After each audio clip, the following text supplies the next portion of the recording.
नमस्कार, स्वागत है आपका खबर उत्तराखंड में और मैं हूं आपके साथ दुर्गेश पांडे। उत्तराखंड में एक बार फिर से मौसम का मिजाज बदलने वाला है।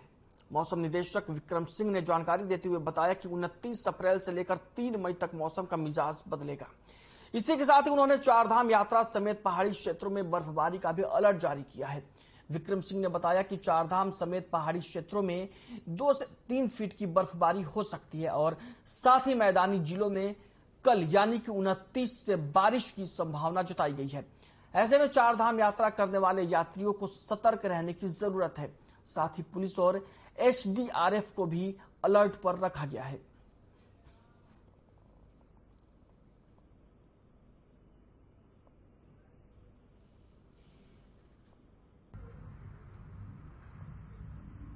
तो आप देख ही रहे हैं कि जो रेन थंडरस्टॉर्म एक्टिविटी पहाड़ों में खासकर वो मिल ही रही है लगातार ही, और साथ ही कहीं लाइटनिंग है या फिर ओलावृष्टि है हल्की, वो भी कहीं कहीं मिल ही रही है।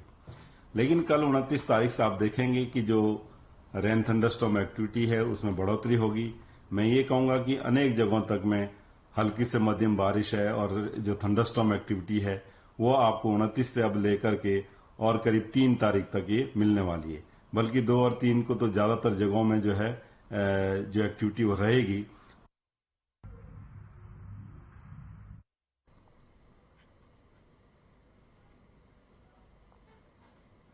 बात करेंगे इस वक्त की बड़ी खबर की। इस वक्त की बड़ी और अहम खबर देहरादून से आ रही है। बीजेपी प्रदेशाध्यक्ष महेंद्र भट्ट ने की प्रेस कॉन्फ्रेंस।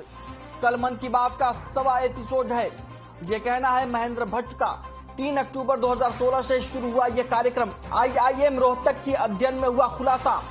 मन की बात कार्यक्रम को 100 करोड़ लोग सुन चुके हैं।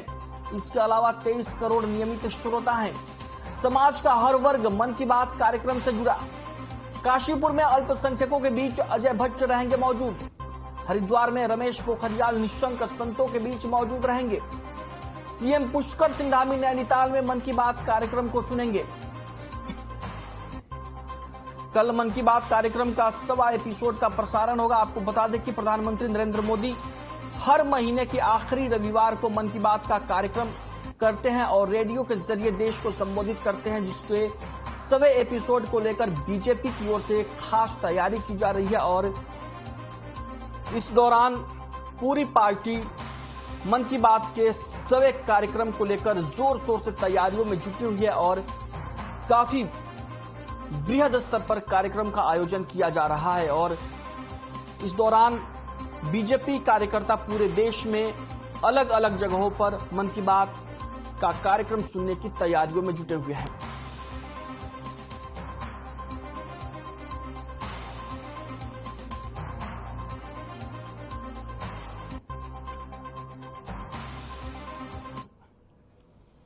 वहीं केदारनाथ धाम और बद्रीनाथ धाम के कपाट खुलने के बाद देवभूमि में चारधाम यात्रा के लिए श्रद्धालुओं का आगमन शुरू हो गया है। अधिकतर यात्री दिल्ली हरिद्वार नेशनल मार्ग से देवभूमि में पहुंचेंगे। वहीं चारधाम यात्रा शुरू होने के बाद परिवहन विभाग ने स्पीड मॉनिटरिंग कैमरे भी लगाए हुए हैं, जिससे गाड़ियों की स्पीड लिमिट तय की गई है, जिससे यात्री वाहन तेज गति से वाहन न चला पाए। लेकिन हाईवे पर अनगिनत कट पर विभागीय अधिकारी खामोश बने हुए हैं। रोजाना सड़क हादसों के बाद भी इस पर कोई कार्रवाई नहीं हो पा रही है। ऐसी स्थिति में चारधाम यात्रा में हजारों की संख्या में वाहन श्रद्धालुओं को लेकर देवभूमि में प्रवेश करेंगे, जिससे मार्गों पर भीड़ भी बढ़ेगी और सड़क दुर्घटनाओं का खतरा भी बढ़ेगा, जिसको लेकर ग्रामीणों ने विभाग की इस लापरवाही पर रोष जताया है। कांग्रेस के पूर्व राज्य मंत्री ने इस पर लापरवाही पर सरकार को घेरा है और वहीं विभाग की लापरवाही मासूमों की जिंदगी से खिलवाड़ करने में लगी हुई है। यात्रियों की सुविधाओं के लिए बनाए गए 4 लेन हाईवे पर अनगिनत कट लोगों की मुश्किलें बढ़ा रहे हैं। ऐसे में चारधाम में आने वाले यात्रियों के लिए भी परेशानी का सबब बना हुआ है और उन्हें परेशानियों का सामना करना पड़ सकता है।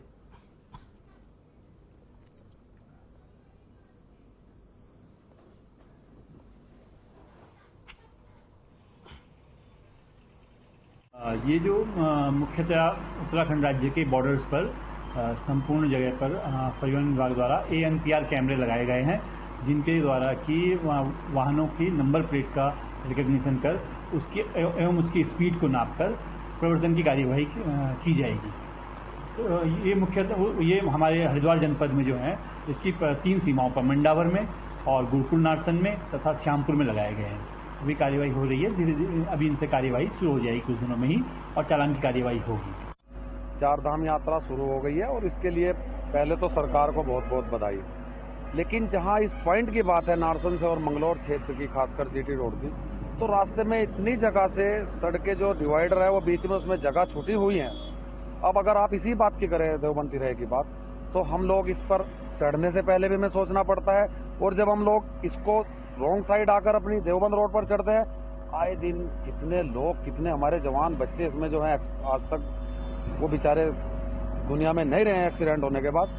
लेकिन सरकार की आंखें नहीं खुल पा रही हैं। आप मंगलौर में जाइए, वहां पर जाम की स्थिति ज्यों की त्यों है। यहाँ तो रोज एक्सीडेंट हो रहे हैं, या तो इनके नीचे अंडरपास निकले या भाई हाईवे ऊपर उठा के चले, जब तो यहाँ जान बचे, नहीं तो रोज की रोज यहाँ तो एक्सीडेंट ही हो रहे। और लगातार यहाँ पे ये रोडवेज अड्डे पे, देवबंद तिराहे पे एक, बल्कि ये पेट्रोल पंप के पास एक कट दे रखा है, वहां पे रोज एक्सीडेंट है, रोज 1-2 मृत्यु रोज हो रही।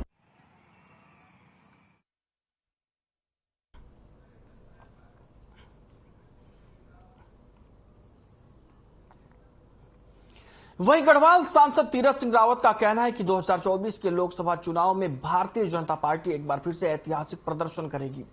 कोटद्वार में मीडिया से बातचीत करते हुए पूर्व मुख्यमंत्री और वर्तमान में गढ़वाल सांसद तीरथ सिंह रावत ने कहा कि 2024 के लोकसभा चुनाव में पीएम मोदी के विकास मॉडल पर चुनाव लड़ा जाएगा और इस चुनाव में भाजपा पिछली लोकसभा में जीती गई सीटों से अधिक सीटों पर विजयी होगी।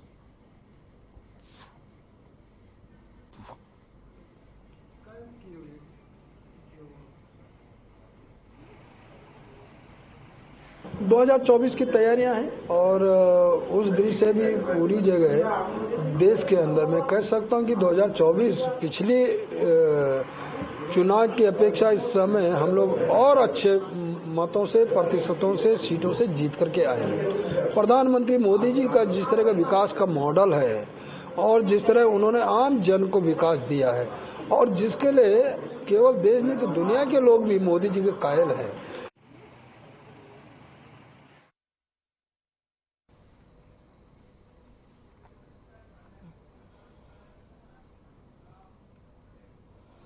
वहीं जिले की प्रभारी मंत्री रेखा आर्य ने जिला नियोजन समिति की बैठक ली, जिसमें जिला पंचायत अध्यक्ष, जिले के सभी विधायक, ब्लॉक प्रमुख और डीसीपी मेंबर मौजूद रहे।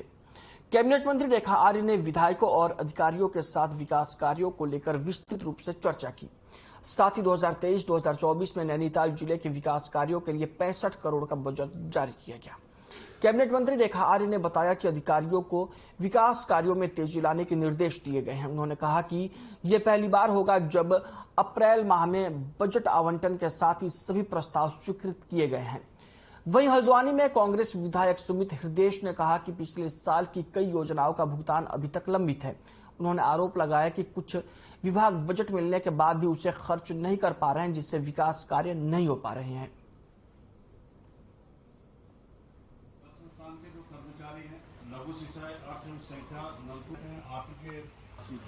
देखिए, इसमें जिला योजना की ये परेशानी है कि पुराने वर्षों का बहुत सारा पेमेंट लंबित है, तो 50% जो इसमें आवंटित है उससे 50% से ज्यादा बल्कि पुरानी योजनाओं के पेमेंट के लिए ही है। तो इसलिए ये आप खुद लगा लीजिए कि इतना बड़ा जिला है नैनीताल, बजट इस बार बढ़ाया गया है। ठीक है, कुछ जगह योजनाएं दी भी गई हैं, लेकिन अभी भी दिक्कतें, परेशानियां बहुत है और कुछ अधिकारी पहुंचे नहीं थे यहाँ पे, पेयजल वाले और जल संस्थान वाले, और उनके विषय महत्वपूर्ण थे जो प्रतिनिधिगण हैं और अधिकारियों को भी पहुंचना चाहिए। तो ठीक है, अच्छे माहौल में जिला योजना की बैठक हुई। आज जिला योजना नैनीताल की बैठक रखी गई और उस बैठक के माध्यम से जनपद नैनीताल के लगभग 65 करोड़ की योजनाएं जो हैं आज स्वीकृत की गई हैं। उन योजनाओं के माध्यम से चाहे वो जल संस्थान का हो, पेयजल का हो, उरेडा का हो, स्वास्थ्य का हो, सिंचाई का हो, नहर का हो अथवा नाली ठीक करने का प्रकरण हो, सभी चीज़ों का संज्ञान लेते हुए उसमें वित्तीय स्वीकृति आज दी गई है।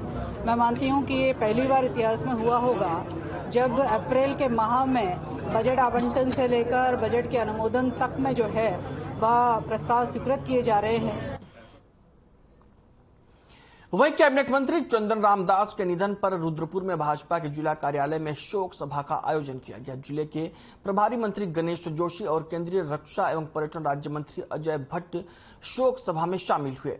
अजय भट्ट ने कहा कि चंदन रामदास का जाना उत्तराखंड की राजनीति के लिए अपूरणीय क्षति है। वो एक हंसमुख नेता थे और अपने संघर्षों के बलबूते इस मुकाम तक पहुंचे थे। कई समस्याओं का निराकरण वो अपने हंसमुख स्वभाव के चलते मिनटों में ही कर दिया करते थे। उन्होंने चंदन रामदास के परिवार को सांत्वना देने के साथ ही ईश्वर से उन्हें अपने चरणों में स्थान देने की प्रार्थना की।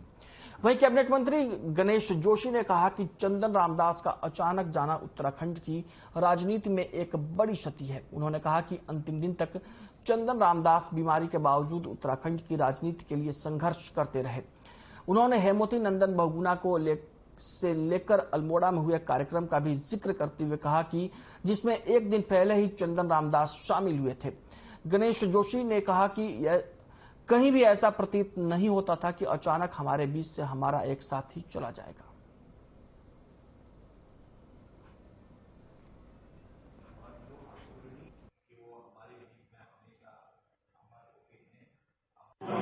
चंदन रामदास जी का जाना हम सब के लिए अपूरणीय क्षति है। वो सरकार में बहुत अच्छा काम कर रहे थे। सरकार में तो काम कर ही रहे थे, साथ में वो एक बहुत अच्छे कार्यकर्ता भी हमारे बीच में थे। उनका हंसमुख चेहरा, हंसते हंसते बातों को, अगर कोई कठिनाई भी आई तो उसको एकदम से सॉल्व कर लेना, प्रत्येक कार्यकर्ता से, जनता से उनका सीधा जुड़ाव था। वहीं रुड़की में यूथ कांग्रेस ने मशाल जलाकर जुलूस का आयोजन किया। मशाल जुलूस सुभाष चंद्र चौक से शुरू होकर महाराणा प्रताप चौक तक पूरा हुआ। आपको बता दें कि कांग्रेस के वरिष्ठ नेता प्रीतम सिंह वीर ने रुड़की आगमन पर कांग्रेस कार्यकर्ताओं ने माला पहनाकर उनका स्वागत किया। इस दौरान सैकड़ों की संख्या में कांग्रेस समर्थक मौजूद रहे। आपको बता दें कि मशाल जुलूस के समापन के दौरान प्रीतम सिंह ने सरकार पर निशाना साधते हुए कहा कि सरकार ने युवाओं को रोजगार देने का वादा किया था और सरकार ने जो वादे किए थे वो सभी वादे भूल गई है।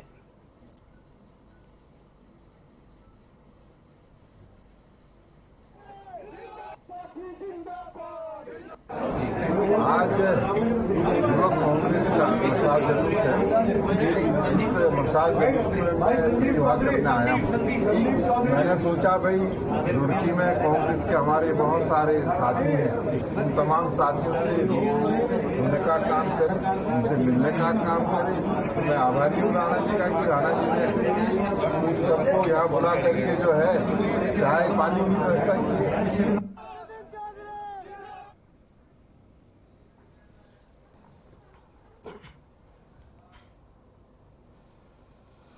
वहीं नगर निगम के वार्ड में स्ट्रीट लाइट लगाने का कार्य कर रही EESL कंपनी ने नई लाइट लगाने का कार्य करने को लेकर हाथ खड़े कर दिए हैं।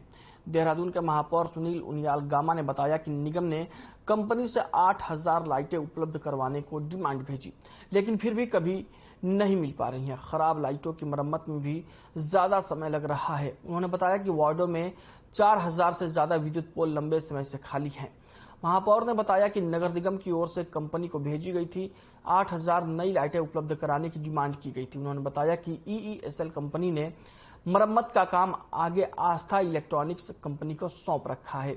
इस कंपनी को मरम्मत कार्य के लिए 4 करोड़ के करीब भुगतान होना है। आपको बता दें कि संचालक के मुताबिक 18 माह से भुगतान लंबित है।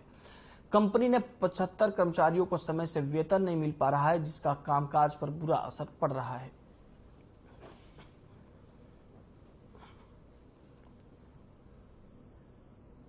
साफ सुथरा होना चाहिए, देहरादून में गंदगी ना हो।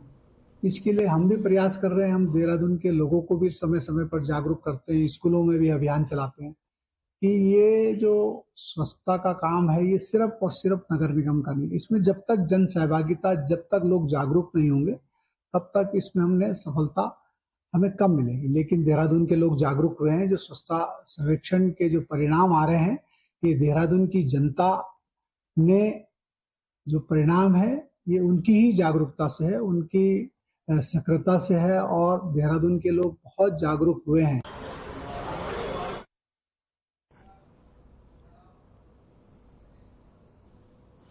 वहीं मसूरी माल रोड के सुधारीकरण को लेकर जिलाधिकारी सोनिका सिंह ने मसूरी का भ्रमण किया और कार्य की प्रगति का जायजा लिया। इस दौरान उन्होंने कार्य की धीमी गति और माल रोड पर पड़े मलबे को लेकर लोक निर्माण विभाग के अधिकारियों को जमकर फटकार लगाई। साथ ही संबंधित ठेकेदार को कार्य की गुणवत्ता को लेकर भी सवाल किए। पत्रकारों से बातचीत करते हुए जिलाधिकारी सोनिका सिंह ने कहा कि लाइब्रेरी चौक से झूला घर तक सड़क का ब्लैक टॉप कर दिया गया है और झूला घर से लेकर पिक्चर पैलेस तक का कार्य प्रगति पर है और इसे शीघ्र पूरा कर लिया जाएगा। उन्होंने कहा कि माल रोड पर वाहनों के आवागमन पर प्रतिबंध लगाया जाएगा और इसके लिए नगरपालिका से भी बात की जाएगी। उन्होंने ये भी कहा कि माल रोड पर जहां भी सेफ जोन नहीं है वहां पर बैरिकेड्स लगा दिए जाएंगे ताकि कोई दुर्घटना ना हो सके। उन्होंने कहा कि माल रोड पर पर्यटकों की आवाजाही रहती है जिस कारण कार्य में विलंब हो रहा है, लेकिन उनका प्रयास है कि रात दिन कार्य कर तय समय पर माल रोड के सुधारीकरण का काम पूरा कर लिया जाए।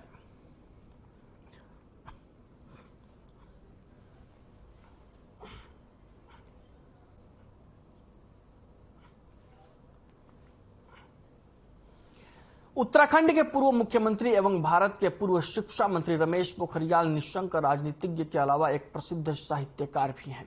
उनके द्वारा कई कृतियां लिखी गई हैं जिनको लेकर प्रसिद्ध साहित्यकार योगेंद्र नाथ शर्मा जी ने एक प्रस्ताव के जरिए हिमालय विरासत द्वारा पिछले वर्ष से रविवासरीय पुस्तक वार्ता जो निशंक की रचना एक संसार नाम से ऑनलाइन वेबिनार प्रत्येक रविवार को शाम को 4 से 5 बजे तक आयोजित किया जाता है। इस वार्ता में 50 वर्ष पूरे होने पर वर्ल्ड बुक ऑफ रिकॉर्ड में नाम दर्ज किया गया। वहीं दूसरी ओर जब इस वार्ता की 75 संख्या पूरी हुई तो हार्वर्ड वर्ल्ड रिकॉर्ड ने भी इसको सम्मानित कर उनका नाम दर्ज किया।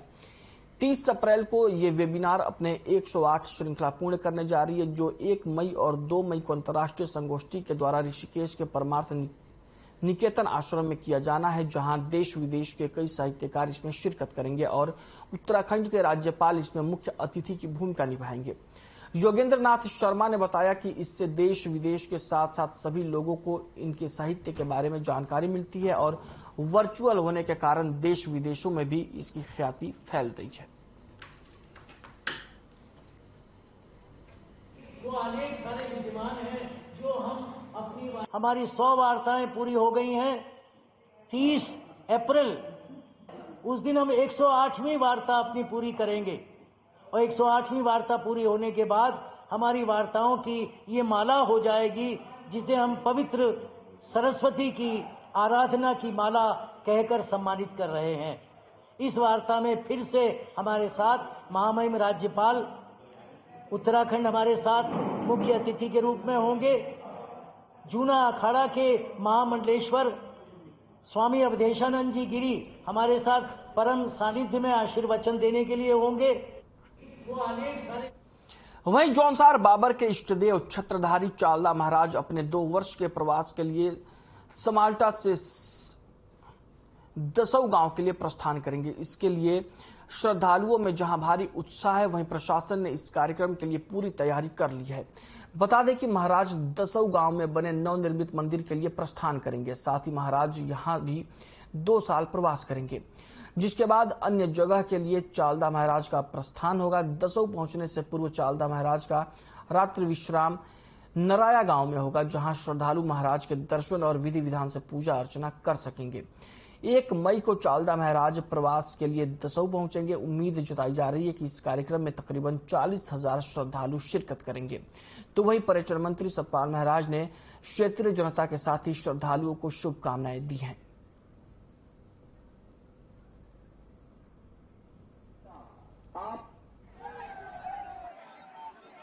बैराटखाई होते हुए विकासनगर देहरादून के लिए जाएंगे और कल के लिए जो चक्राता से जाने वाले वाहन जो देहरादून या विकासनगर को जाएंगे वो चक्राता से ही बैराटखाई वाले रूट पे डाइवर्ट कर दिए जाएंगे और देहरादून या विकासनगर से चक्राता को जाने वाले वाहन कालसी में काली माता मंदिर के पास से ही डाइवर्ट होकर के बैराटखाई होते हुए चक्राता को जाएंगे। नमस्कार। छत्रधारी श्री चालदा महाशु महाराज दिनांक 29 अप्रैल 2023 को ग्राम समाल्टा से ग्राम दसऊ के लिए प्रस्थान करेंगे। छत्रधारी श्री चालदा महाशु महाराज ग्राम समाल्टा से पैदल चलकर सैया होते हुए ग्राम नराया में रात्रि विश्राम करेंगे।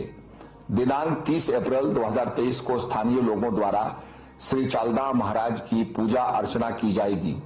दिनांक 1 मई 2023 को श्री चालदा महाराज जी ग्राम नराया खत बमठाड़ से ग्राम दसऊ के लिए प्रस्थान करेंगे। ग्राम दसऊ में श्री चालदा महाशु महाराज जी का प्रवास 2 साल का होगा। जनपद पौड़ी में पुलिस अब नशे के सौदागरों के खिलाफ बड़ी कार्रवाई करने जा रही है। आपको बता दें कि एसएसपी पौड़ी श्वेता चौबे ने अधिकारियों को नशा तस्करों की संपत्ति को कुर्क करने के आदेश जारी किए हैं। अंकिता हत्याकांड के आरोपियों की करोड़ों की संपत्ति कुर्क करने के बाद अब एसएसपी ने नशा तस्करों के खिलाफ बड़ी कार्रवाई की तैयारी की है। एसएसपी श्वेता चौबे ने स्पष्ट किया कि नशा मुक्त पौड़ी बनाने की दिशा में अब नशे के कारोबारियों की संपत्तियों को कुर्क किया जा रहा है।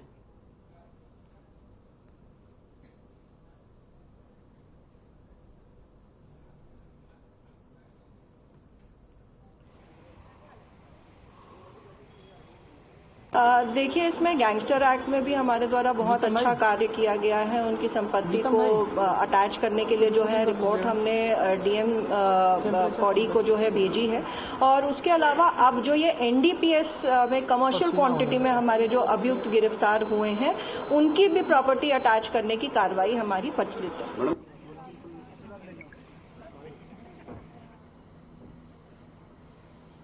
कोटद्वार की एसएसपी श्वेता चौबे ने नशा तस्करों की संपत्ति कुर्क करने के आदेश दिए हैं। नशा तस्करों पर नकेल कसने के लिए प्रशासन लगातार कदम उठा रहा है और इसी सिलसिले में एसएसपी ने ये आदेश जारी किए हैं।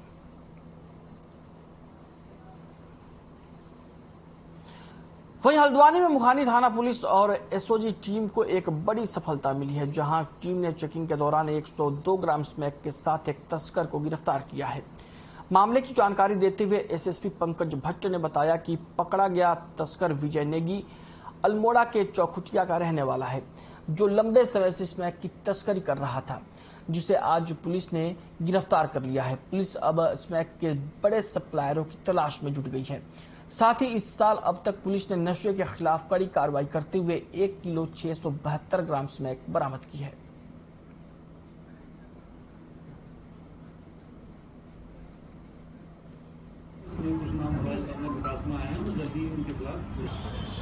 इसमें विजय सिंह नेगी है, ये बेसिकली चौखुटिया अल्मोड़ा का रहने वाला है और यहाँ ईएनटी रोड पर रहता है। कल बेल बसानी के पास जो है मुखानी पुलिस तफतीश पे गई थी, वहाँ उनको एसओजी की टीम मिली और वापसी में इनको एक जो है आपका स्मैक पिया हुआ व्यक्ति मिला। इसकी जब चेकिंग की गई तो इससे 102 ग्राम आपका बरामद हुई है और जो मुखानी पुलिस और एसओजी द्वारा जो सराहनीय कार्य किया गया, इसके लिए मेरी तरफ से 2,500 रुपये के इनाम की घोषणा की गई है।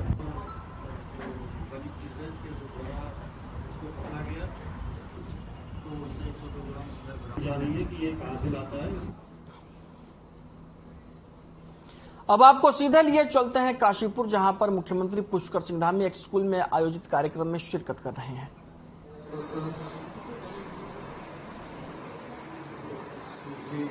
विभू कमला जी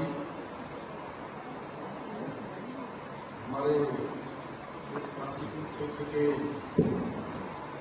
लोकप्रिय विधायक आदरणीय त्रिलोक सिंह चीमा जी, पूर्व विधायक आदरणीय हरभजन सिंह चीमा जी, मेयर काशीपुर बहन उषा चौधरी जी, भारतीय जनता पार्टी के जिलाध्यक्ष भाई कमलेश सुधीरा जी, प्रदेश महामंत्री शैलेंद्र चौधरी जी, प्रदेश मंत्री भाई जोगिंदर सिंह चंद्रोत जी, भारतीय जनता पार्टी के काशीपुर क्षेत्र के और इस कार्यक्रम के मुख्य सूत्रधार भाई दीपक भाभी जी, पूर्व सांसद आदरणीय केशव सिंह बाबा जी, पूर्व राज्य मंत्री भाई राजेश कुमार जी, अध्यक्ष एससी आयोग श्री मुकेश कुमार जी, कोषाध्यक्ष पूर्व आशीष गुप्ता जी, पंकज भल्ला जी डायरेक्टर, श्रीमती शिखा गौतम जी,